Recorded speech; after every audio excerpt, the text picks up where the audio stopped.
histoires d'infidélité qui ont émaillé la vie de 5 parmi ces femmes de présidents africains. C'est parti. Numéro 1. Noando Dube, Swaziland, la maîtresse du ministre de la Justice. Elle est l'avant-dernière épouse du roi du Swaziland, Mswati III, la 12e plus exactement. Noando Dube, mère de 3 enfants et connue sous le nom d'Nskosikatila Dube, a été sommée, le 19 novembre 2010 de quitter immédiatement la demeure royale après avoir aspergé de gaz poivre les yeux d'une sentinelle. Celle-ci refusait de la laisser sortir pour conduire à l'hôpital son fils de 2 ans, gravement blessé. Malgré l'attitude de bonne mère de famille, Madame Mswati a été renvoyée du palais en 2010, car elle aurait payé pour l'aventure extra-conjugale qu'elle aurait eue avec le ministre de la Justice. Numéro 2. Nompernelelo Ntuli, Afrique du Sud, infidélité, avec son garde du corps. En 2010, le quotidien Zulu Ilanga avait relayé dans ses colonnes que l'une des nombreuses premières dames, Nompumlelo Ntuli Zuma, la 2e femme du président polygame, qui en compte 4 officiels, aurait entretenu une relation extra-maritale avec son garde du corps de Soweto. La révélation fait suite aux nombreuses rumeurs dans la presse sud-africaine à scandale. Soulignant que la relation en son temps, entre Jacob Zuma, 68 ans, et la jeune Nompumlelo Ntuli, qui avait 35 ans, épousée en janvier 2008, était au plus mal. Numéro 3. Winnie Madikila Mandela, Afrique du Sud, une idylle avec son garde du corps. Elle rencontre Nelson Mandela, figure de proue de l'ANC et devient sa femme durant les longues années de prison de son mari, de août 1962 à février 1990. Pendant cette période, Winnie Mandela est assignée à résidence dans la ville de Brantford et n'est autorisée à rencontrer son mari que 2 fois par an, tous les 6 mois, à la prison de Robben Island, près du Capitaine.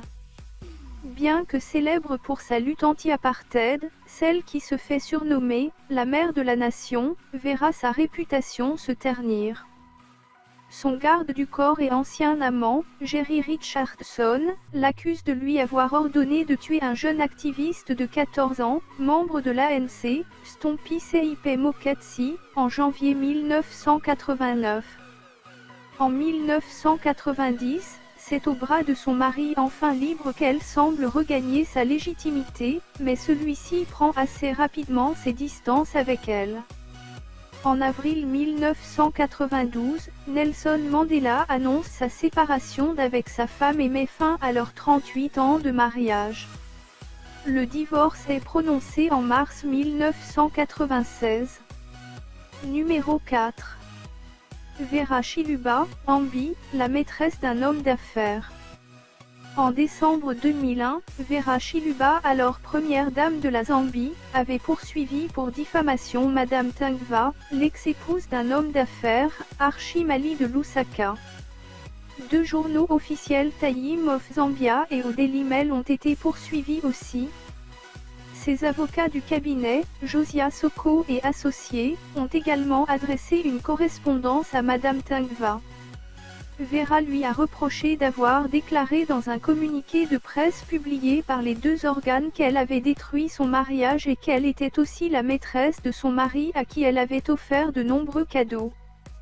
Puis, qu'ils cachaient leur liaison derrière leur relation d'affaires. Se défendant, Madame Chiluba avait indiqué que les allégations de Madame Tungva publiées par les 2 journaux étaient infondées. Numéro 5. Grace Mugabe, Zimbabwe, avec le financier de Mugabe. Grace Mugabe, 48 ans, était la secrétaire et l'épouse du président du Zimbabwe Robert Mugabe. Considérée comme la maîtresse de ce dernier, Grace se marie avec lui, en 1996. Ce, après la mort de sa patronne. En 2010, Madame Mugabe, alors âgée de 41 ans, aurait été prise en flagrant délit d'adultère. Elle aurait depuis 5 ans une liaison amoureuse avec le financier de Mugabe, le chef de la banque centrale Gideon Gono. président Robert Mugabe a été informé de l'infidélité de sa femme par sa sœur Sabina Mugabe décédée en juillet 2010, qui, sur son lit de mort, a informé Mugabe de l'infidélité de sa femme. Suite à quoi Robert Mugabe a demandé à son garde du corps Kinshasa s'il était au courant. Ce dernier a confirmé. Mais il est mort peu de temps après dans des circonstances non élucidées. Nous voici à la fin.